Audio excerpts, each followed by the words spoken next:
பொதுச் செயலாளர் அண்ணன் துரைமுருகன், பொருளாளர் சகோதரர் டி.ஆர். பாலு அவர்கள், துணை பொதுச் செயலாளர்கள்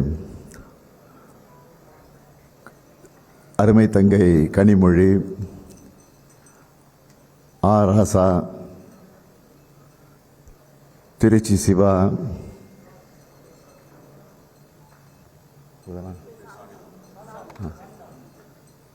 மூப்பே சாமிநாதன் மற்றும்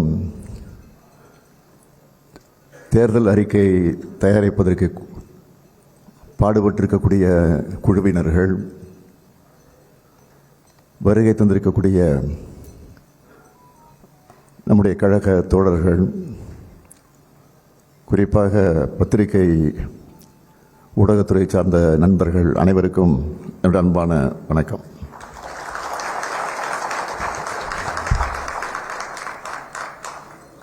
பகுத்தறிவு பகலவன் தந்தை பெரியார், பேரறிஞர் பெருந்தகை அறிஞர் அண்ணா, தமிழினத் தலைவர் கலைஞர் உருவாக்கி தந்த பாதையில் கொள்கை தடம் மாறாமல் திராவிட முன்னேற்றக் கழகத்தை தலைமை பொறுப்பிலிருந்து வழிநடத்தி 6வது முறையாக கழகத்தை ஆட்சியில் அமர வச்சு திராவிட மாடல் என பெயரிட்டு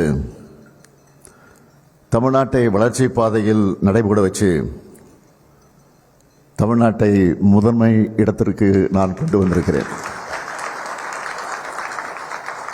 இந்த பெருமித உணர்வோடு 2026ஆம் ஆண்டு தமிழ்நாடு சட்டமன்றத்தின் 17வது சட்டப்பேரவைத் தேர்தலுக்கான எங்கள் வாக்குறுதியை நான் வெளியிடுகிறேன். நடைபெற இருக்கிற தேர்தலில் வெற்றி பெற்று 7வது முறையாக ஆட்சி அமைக்க இருக்கிறது திராவிட முன்னேற்றக் கழகம். இந்த நம்பிக்கை கழகத்தினருக்கு மட்டுமல்ல, ஒட்டுமொத்த தமிழ்நாட்டு மக்களுக்கும் இருக்கு. ஏன்னா இதுவரைக்கும் எந்த மாநில அரசும் இந்த அளவுக்கு மாபெரும் சாதனைகளை நிகழ்த்தினதில்லை என்று பெருமையோடு சொல்லக்கூடிய அளவுக்கு ஏராளமான சாதனை திட்டங்கள் திராவிட மாடல் ஆட்சியில் உருவாக்கி கொடுத்துருக்கிறோம். பல மேடைகளில் அந்த திட்டங்கள் எல்லாம் பட்டியலிட்டு சொல்லியிருந்தாலும் ஒரு சின்ன ரீவைண்ட் மாதிரி தலைப்புச் செய்தியாக சில திட்டங்களின் பெயர்களை மட்டும் நான் சொல்ல விரும்புகிறேன். கலைஞர் மகளிர் உரிமை திட்டம்,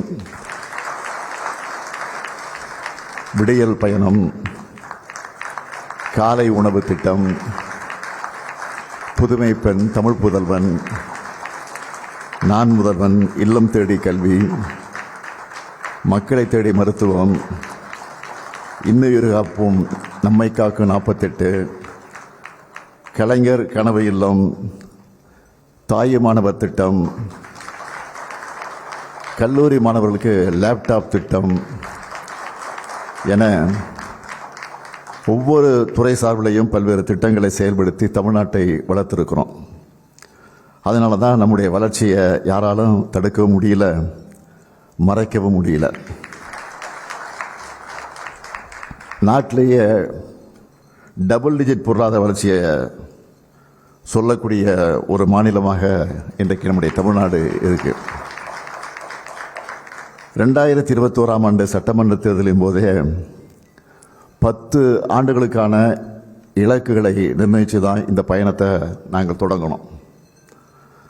அதுக்கான தொலைநோக்கு திட்டங்களை எல்லாம் வகுத்தோம். ஒவ்வொரு தனி மனிதரும் பயனடைகிற திட்டங்களை உருவாக்கணும். கொடுத்த வாக்குறுதிப்படி 1,31,00,000 மகளிருக்கு 1000 ரூபாயை உரிமை தொகையாக கொடுக்க தொடங்கணும். தேர்தலை காரணம் காட்டி அதை தடுக்கலான்னு பாஜக நினைச்சது. ஆனால் அந்த சதியை முன்கூட்டியே உணர்ந்து 3000 ரூபாயையும் கோடைக்கால சிறப்பு தொகையாக 2000 ரூபாயும் சேர்த்து 5000 ரூபாயை 1,31,00,000 மகளிரோட வங்கி கணக்கில் பிப்ரவரி மாதத்தில் செலுத்தணும். அரசு ஊழியர்களோட 22 ஆண்டு கால கோரிக்கையான பழைய ஓய்வூதிய திட்டத்தை நிறைவேற்றக்கூடிய வகையில் தமிழ்நாடு உறுதியளிக்கப்பட்ட ஓய்வூதிய திட்டத்தை நிறைவேற்றி அரசு ஊழியர்களுடைய மனங்களை மகிழ வச்சோம். இப்படி ஒவ்வொரு சாதனையும் புள்ளி விவரத்தோடு என்னால் சொல்ல முடியும். தமிழ்நாட்டோட வளர்ச்சியை கெடுக்க நினைக்கிற கூட்டம்தான் திராவிட முன்னேற்ற கழகத்தை எதிர்க்குது. அவங்களும் ஏராளமான பொய் செய்திகளை பரப்பி பார்த்தாங்க. அது எதுவுமே தமிழ்நாட்டு மக்கள்கிட்ட எடுபடலை. இப்போ ஒட்டுமொத்த தமிழ்நாட்டு மக்களோட எண்ணம் என்னன்னா, திராவிட மாடல் கட்டமைச்சிருக்கக்கூடிய வளர்ச்சி பாதையில் தமிழ்நாடு தொடர்ந்து பயணிக்கணும். தமிழ்நாடு தலை நிமிர்ந்த தமிழ்நாடா, தலை சிறந்த தமிழ்நாடா எப்பவுமே இருக்கணும். தமிழ்நாட்டை காக்க, கல்வியையும் உட்கட்டமைப்பையும் வளர்க்க, சமூக நீதியை தழைக்க, இதுவரை அடைஞ்சிருக்கக்கூடிய முன்னேற்றத்தை பாதுகாக்க திராவிட முன்னேற்ற கழக ஆட்சி தொடரணும். திராவிட மாடல் 2.0 ஆட்சி அமையணும். இதுதான் தமிழ்நாட்டு மக்களோட உறுதியான எண்ணம். சொன்னதை மட்டும் இல்லை, சொல்லாததையும் செஞ்சு காட்டின கடந்த 5 ஆண்டுகளோட திராவிட மாடல் சாதனைகளை விஞ்சக்கூடிய அளவுக்கு திராவிட மாடல் 2.0 இருக்கு. அதுக்கு அடித்தளமாக இருக்க போகிற தேர்தல் அறிக்கையை தான் இப்போ உங்ககிட்ட பகிர்ந்துக்க போகிறேன். எங்களுடைய கொள்கைகள், தொலைநோக்கு திட்டங்கள் மட்டுமில்லை, இதுக்காக அமைக்கப்பட்ட குழு தமிழ்நாடு முழுக்க பல முறை பயணம் செஞ்சு மக்களுடைய கனவுகளையும் கருத்துக்களையும் கோரிக்கைகளையும் கேட்டு இதை தயாரிச்சிருக்கிறாங்க. இந்த தேர்தல் அறிக்கையை தயாரிக்க தலைமையேற்று அந்த கடமையை நிறைவேற்றி தந்திருக்கக்கூடிய கழக துணை பொதுச் செயலாளர் என்னுடைய அருமை தங்கை கனிமொழி கருணாநிதி அவர்களுக்கும், துணை நின்று பணியாற்றியிருக்கக்கூடிய உறுப்பினர்கள் திரு TKS இளங்கோவன், முனைவர் கோவி செழியன், முனைவர் PTR பழனிவேல் தியாகராஜன், முனைவர் TRV ராஜா, திரு MM அப்துல்லா, பேராசிரியர் கான்ஸ்டன்டின் ரவீந்திரன், மருத்துவர் எழில் நாகநாதன், திரு கார்த்திகேய சிவசேனாதிபதி, திருமிகு தமிழரசி ரவிக்குமார், ஓய்வு பெற்ற IAS அதிகாரி திரு G சந்தானம், தொழில் முனைவோர் திரு சுரேஷ் சம்பந்தம் ஆகியோர் அடங்கிய குழுவுக்கு என்னுடைய பாராட்டுக்களையும் நன்றியையும் நான் தெரிவிச்சுக்கிறேன். எங்களை நம்புகிற மக்களுக்கு நான் நிச்சயமாக சொல்கிறேன், உங்கள் எல்லோருடைய நம்பிக்கையை நாங்கள் நிச்சயம் காப்பாற்றுவோம். இந்த உறுதியோடு தேர்தல் அறிக்கையில் சொல்லப்பட்டிருக்கக்கூடிய வாக்குறுதிகளில் எல்லாமே முக்கியமான வாக்குறுதிகள் தான். நேரத்தின் அருமை கருதி முக்கியமான சிலவற்றை மட்டும் சுருக்கமாக தலைப்பு செய்திகளாக நான் அறிவிக்கிறேன். முதல் வாக்குறுதி, இதுவரை 1 முதல் 5ஆம் வகுப்பு வரை படிக்கும் 19 லட்சம் குழந்தைகளுக்கு முதலமைச்சரின் காலை உணவு திட்டத்தில் காலை உணவு வழங்கணும். திராவிட மாடல் 2.0 ஆட்சியில் கூடுதலாக 15 லட்சம் மாணவர்கள் பயன்பெறும் வகையில் முதலமைச்சரின் காலை உணவு திட்டம் முதலமைச்சரின் காலை உணவு திட்டம் 8ஆம் வகுப்பு வரை விரிவுபடுத்தப்படும்.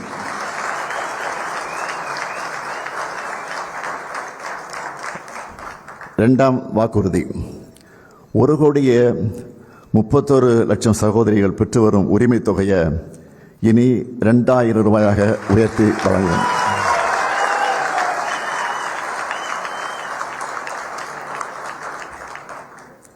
மூன்றாவது வாக்குறுதி, இலவச மின்சாரம் பெறும் 20 லட்சத்திற்கும் மேற்பட்ட விவசாயிகளுக்கு எந்தவித மீட்டரும் பொருத்தப்படாத நவீன மின்சார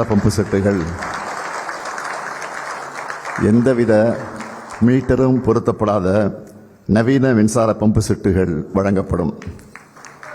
4வது வாக்குறுதி, அடுத்த 5 ஆண்டுகளில் தமிழ்நாட்டில் 10 லட்சம் புதிய வீடுகள் கட்டித்தரப்படும்.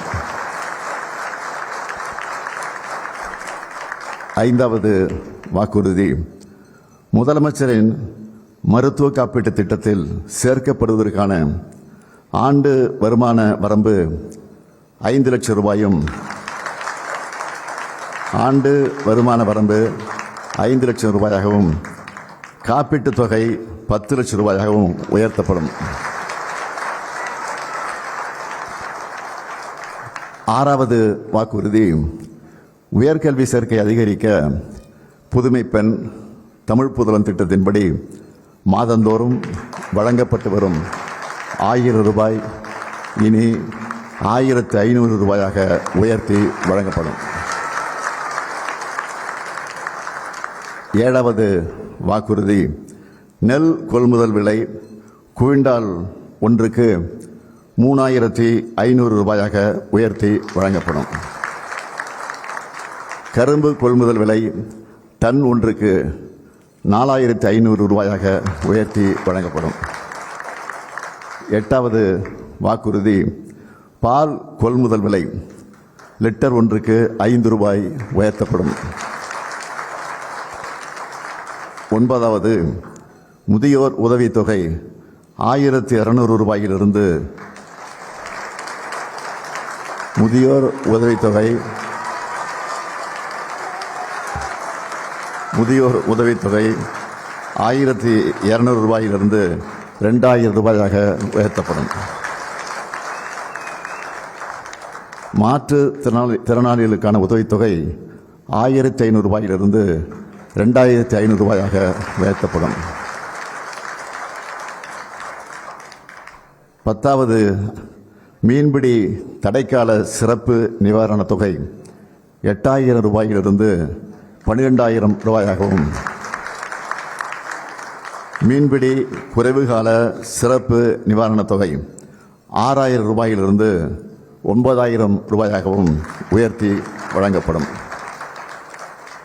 10வது அறிவிப்பு, அன்னை தமிழை போற்ற பன்னாட்டு தமிழறிஞர்களையும் மொழி வல்லுநர்களையும் செம்மொழி மாநாடு வல்லுநர்களையும் கொண்டு செம்மொழி மாநாடு சென்னையில் நடத்தப்படும். 12வது, ஒன்றிய மாநில உறவுகள் குறித்து ஆராய தமிழ்நாடு அரசால் அமைக்கப்பட்ட நீதியரசர் குரியன் ஜோசப் தலைமையிலான அறிக்கையை நாடு முழுவதும் விவாதப் பொருளாக்கி மாநில அரசுகளின் உரிமைகளை நிலைநாட்டும் அனைத்து நடவடிக்கைகளையும் மேற்கொள்வோம். 13வது, சுய உதவிக்குழு உறுப்பினராக இருக்கும் பெண்கள் தொழில் முனைவராக முன்னேறிடும் வகையில் பிணை எதுவுமின்றி 5 லட்சம் ரூபாய் வரை மானியத்துடன் வங்கிக் கடன் உதவி வழங்கப்படும். 14வது, பேரிடர்கால இழப்பீடுகளாக இரவை பாசன பயிர்கள் மற்றும் நெல் பயிர்களுக்கு ஹெக்டேர் ஒன்றுக்கு 25000 ரூபாயாகவும் நீண்டகால பயிர்களுக்கு 27000 ரூபாயாகவும் மானாவாரி பயிர்களுக்கு 12000 ரூபாயாகவும் உயர்த்தி வழங்கப்படும்.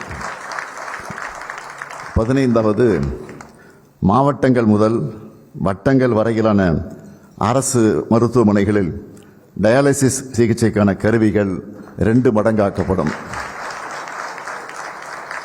16வது, அரசு ஊழியர்கள் ஆசிரியர்களுக்காக அறிவிக்கப்பட்ட தமிழ்நாடு உறுதியளிக்கப்பட்ட ஓய்வூதிய திட்டம் சிறப்பாக செயல்படுத்தப்படும். 17வது, ஒன்றிய அரசின் 8வது ஊதியக்குழு அறிக்கையை ஒன்றிய அரசு செயல்படுத்தியதும் அதனை மாநில அரசு ஊழியர்கள் ஆசிரியர்களுக்கு செயல்படுத்த குழு அமைக்கப்படும். 18வது, அரசு அமைப்புகளில் ஏற்படும் 1,50,000 காலி பணியிடங்கள் கால தாமதமின்றி நிரப்பப்படும். 19வது, அரசு அலுவலர்கள் மற்றும் ஆசிரியர்களுக்கான பதவி உயர்வுகள் உரிய நேரத்தில் கிடைக்க நடவடிக்கை எடுக்கப்படும். 20வது, உயர்கல்வி பயிலும் 35 லட்சம் மாணவர்களுக்கு 5 ஆண்டுகளுக்குள் மடிக்கணினி வழங்கப்படும்.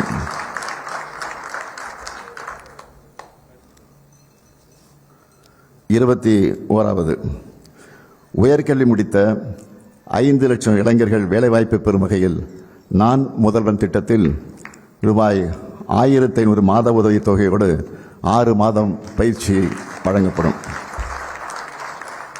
22வது, புதிதாக 2 லட்சம் வேலைவாய்ப்புகளை உருவாக்கிடும் வகையில் 2030ஆம் ஆண்டிற்குள் ஒவ்வொரு மாவட்டத்திலும் நியோ டைடல் பூங்காக்கள், நகரங்களிலும் தேவைப்படும் இடங்களில் முழு அளவிலான தொழில்நுட்ப பூங்காக்கள் அமைக்கப்படும். 23வது, 18 லட்சம் கோடி ரூபாய் அந்நிய முதலீடு ஈர்க்கப்பட்டு அதன் மூலம் 50 லட்சம் இளைஞர்களுக்கு வேலைவாய்ப்புகள் உருவாக்கப்படும். 24வது, தமிழ்நாட்டின் ஏற்றுமதி $120 பில்லியன் உயர்ந்து உலக வணிக வரைபடத்தில் தமிழ்நாடு இடம் பிடிக்கும் வகையில் திராவிட மாடல் 2.0 ஆட்சியின் செயல்பாடுகள் அமையும். 25வது, தகவல் தொழில்நுட்ப ஏற்றுமதி 2.5 லட்சம் கோடியிலிருந்து 5 லட்சம் கோடி ரூபாயாக 2 மடங்கு ஆக்கப்படும். 26வது, 5000 கோயில்களுக்கு குடமுழுக்கு செய்யப்படும். 1000 கிராம தெய்வ திருக்கோவில்கள் மறு சீரமைப்பு செய்யப்படும். 27வது, சிறுபான்மையினர் தொழில் தொடங்க டாம்கோ மூலம் கடன் பெறும் உச்சவரம்பின் அளவு 30 லட்சம் ரூபாயாக உயர்த்தப்படும். 28வது, அனைத்து மாவட்டங்களிலும் உணவு மற்றும் தங்குமிட வசதியோடு தரம் வாய்ந்த விளையாட்டு விடுதிகள் கட்டப்படும். 29வது, மிகவும் வறுமையில் வாடும் நலிவடைந்த குடும்பங்களை அடையாளம் கண்டு அவர்களுக்கு வீட்டு வசதி, சமூக பாதுகாப்பு, வாழ்வாதாரம், திறன் மேம்பாடு, வங்கிக் கடன் உள்ளிட்ட பல்வேறு உதவிகள் கிடைக்க தாயுமானவர் திட்டத்தின்படி நடவடிக்கை எடுக்கப்படும். 30வது, கிராம சாலை திட்டத்தின் கீழ் 15,000 கிலோமீட்டர் நீளமுள்ள சாலைகள் 10,000 கோடி ரூபாய் மதிப்பீட்டில் சீர் செய்யப்படும். 31வது, அனைத்து மாநகராட்சிகள், முக்கிய நகராட்சிகளில் 50 புதிய செம்மொழி பூங்காக்கள் அமைக்கப்படும். 32வது, திருச்சி, மதுரை, கோயம்புத்தூர், சேலம் மாநகராட்சிகளின் அருகில் நவீன உலகத்தர வசதிகளோடு புதிய நகரங்கள் உருவாக்கப்படும். 33வது, அடுத்த 5 ஆண்டுகளில் 10,000 புதிய பேருந்துகள் இயக்கப்படும். 34வது, ஆதி திராவிடர், பழங்குடியினர், பிற்படுத்தப்பட்டோர், மிகவும் பிற்படுத்தப்பட்டோர் மற்றும் சீர்மரபினர் மாணவர்களுக்கான கல்வி உதவித்தொகை உயர்த்தப்படும். 35வது, மொழி போராட்ட வரலாற்றை இளைய தலைமுறையினர் அறிய நவீன நூலக வசதிகளோடு கூடிய காட்சி கூடம் பொள்ளாச்சியில் அமைக்கப்படும். 36வது, நிகர சாகுபடி பரப்பு 50 லட்சம் ஹெக்டராக உயர்த்தப்படும். 37வது, தொழிற்சாலைகள் அதிகமுள்ள நகரங்களில் பெண்கள் வேலைக்கு செல்வதை எளிதாக்கும் பொருட்டு குழந்தைகள் காப்பகம் 1000 உருவாக்கப்படும். 38வது, பல்வேறு துறைகளில் சிறப்புற பணியாற்றிடும் திருநர், திருநங்கையருக்கு விருது வழங்கப்படும். 39வது, ஆதி திராவிடர் மற்றும் பழங்குடி மாணவர்கள் பள்ளி இடைநிறுத்தம் இல்லா நிலை அடைய நடவடிக்கைகள் எடுக்கப்படும். 40வது, பிற்படுத்தப்பட்டோர், மிகவும் பிற்படுத்தப்பட்டோர், சீர்மரபினர் தொழில் தொடங்க டாப் செட்கோ மூலம் கடன் பெறும் உச்சவரம்பு 30 லட்சம் ரூபாயாக உயர்த்தப்படும்.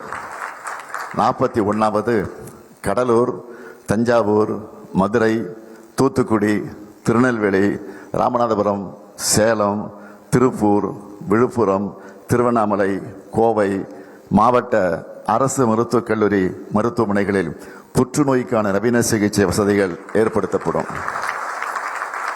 42வது பத்திரிகையாளர்களின் குழந்தைகள் கல்விக்காக வழங்கப்படும் பல்வேறு உதவித்தொகை அனைத்தும் 2 மடங்காக உயர்த்தப்படும்.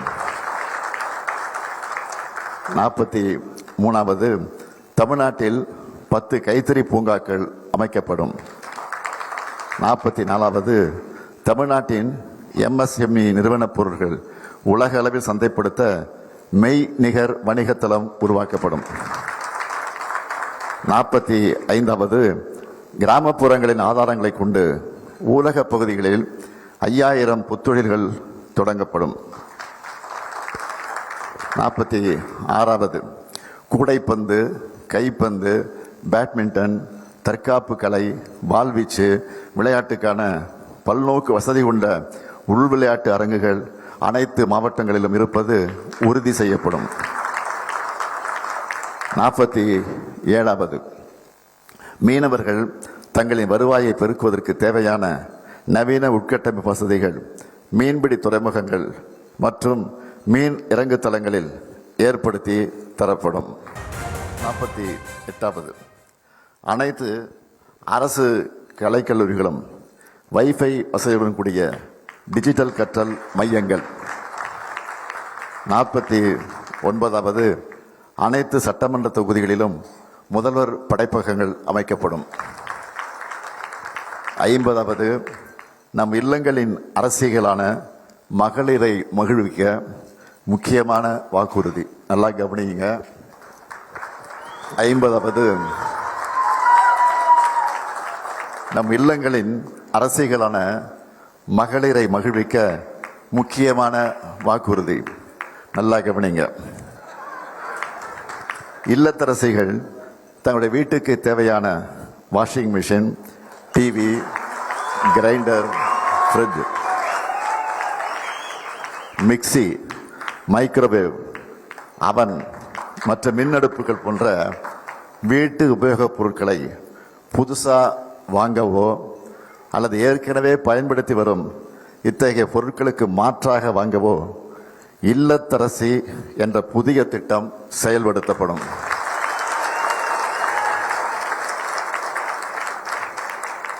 இதெல்லாம் மறுபடியும் படிக்க கேட்டுங்க. நம் இல்லங்களின் அரசியலான மகளிரை மகிழ்விக்க முக்கியமான வாக்குறுதி. இல்லத்தரசிகள் தங்களுடைய வீட்டுக்கு தேவையான washing machine, TV, grinder, fridge, mixie, microwave, அவன் மற்றும் மின் அடுப்புகள் போன்ற உபயோகப் பொருட்களை புதுசாக வாங்கவோ அல்லது ஏற்கனவே பயன்படுத்தி வரும் இத்தகைய பொருட்களுக்கு மாற்றாக வாங்கவோ இல்லத்தரசி என்ற புதிய திட்டம் செயல்படுத்தப்படும். இந்த திட்டத்தின் கீழ் வருமான வரி செலுத்தாத குடும்பங்களின் இல்லத்தரசிகள் அனைவருக்கும் அவர்கள் வசிக்கும் பகுதியில் உள்ள கடைகளில் இந்த பொருட்களை வாங்கிக் கொள்ளும் வகையில் ஒவ்வொரு குடும்பத்துக்கும் இந்த பொருட்களை வாங்கிக் கொள்ளும் வகையில் அவர்கள் வசிக்கும் பகுதியில் உள்ள கடைகளில் ஒவ்வொரு குடும்பத்துக்கும் தலா 8000 ரூபாய் மதிப்பிலான கூப்பன் வழங்கப்படும்.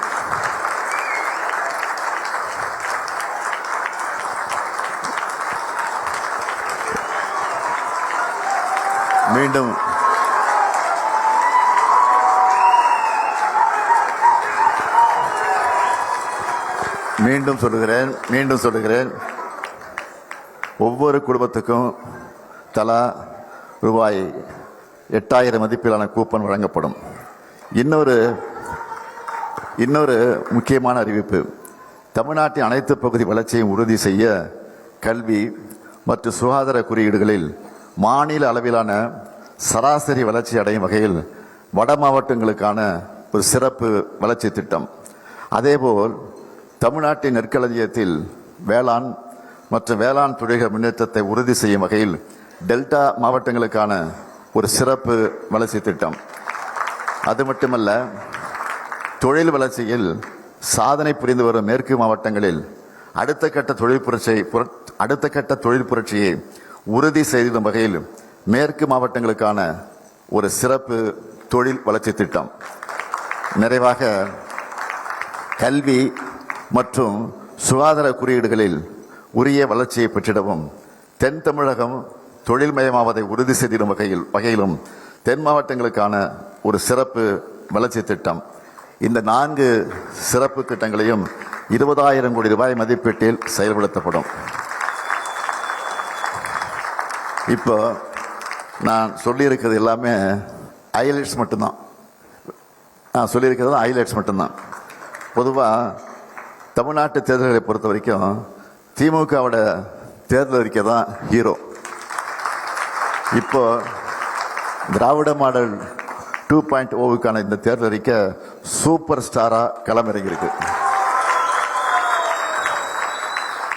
திராவிட மாடல் 2.0ல் 200 தொகுதிகளுக்கு மேல வெற்றி உறுதி. மீதமுள்ள வாக்குறுதிகள் அனைத்தையும் ஊடக நண்பர்களும் களத்தில் களமாடக்கூடிய உடன்பிறப்புகளும் சமூக வலைத்தளங்களில் இயங்கக்கூடிய தோழர்களும் அனைத்து மக்களும் கொண்டு சேர்க்கணும்னு நான் கேட்டுக்கிறேன். மாபெரும் மக்கள் சாசனமான இந்த தேர்தல் அறிக்கையில் இடம்பெற்றுள்ள அனைத்து வாக்குறுதிகள் சட்டங்களாகவும் மாபெரும் திட்டங்களாகவும் மாறும். வெல்வோம் ஒன்றாக. நன்றி, வணக்கம்.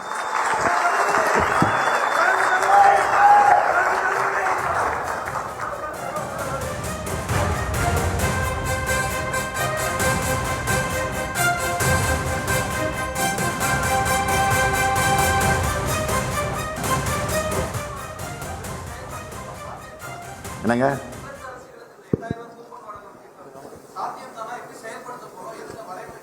தேர்தல் அறிக்கையில் முழுசாக கொடுத்துருக்குறோம். அளவுக்கு அது எப்போதுமே ஆட்சிக்கு வந்தது பிறகு அதுக்கு பெரிய விளக்கங்கள்லாம் கொடுப்போம்.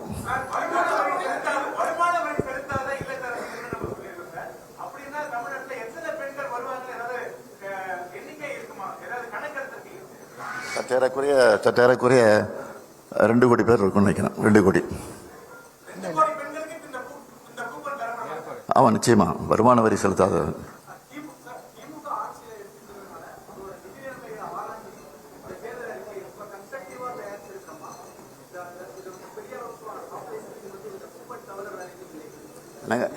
புரியல.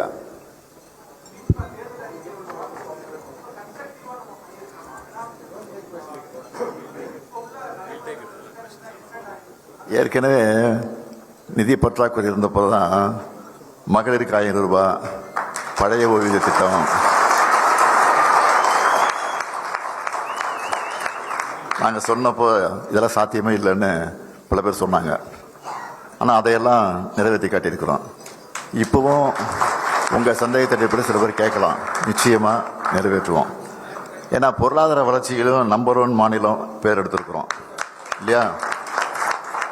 அதனால தான் கல்லூரி மாணவர்களுக்கு 1000 ரூபாய் சொல்லாத திட்டம், சொல்லாத வாக்குறுதி. அது கல்லூரி மாணவிகளுக்கு 1000 ரூபாய், லேப்டாப்பு, இதெல்லாம் சொல்லாத திட்டம், காலை உணவு திட்டம் சொல்லாத திட்டம், இப்படி பல திட்டங்கள் நிறைவேற்றிருக்கிறோம். அதனால் சொல்லியிருக்கக்கூடிய திட்டம் நிச்சயமாக நிறைவேற்றும். சந்தேகம் வேற கேள்வி இருந்தால் குழு தலைவர் இருங்க அந்த குழு கேட்டா சொல்லிடுவாங்க. குழு தலைவர் பதில் சொல்லுவாங்க.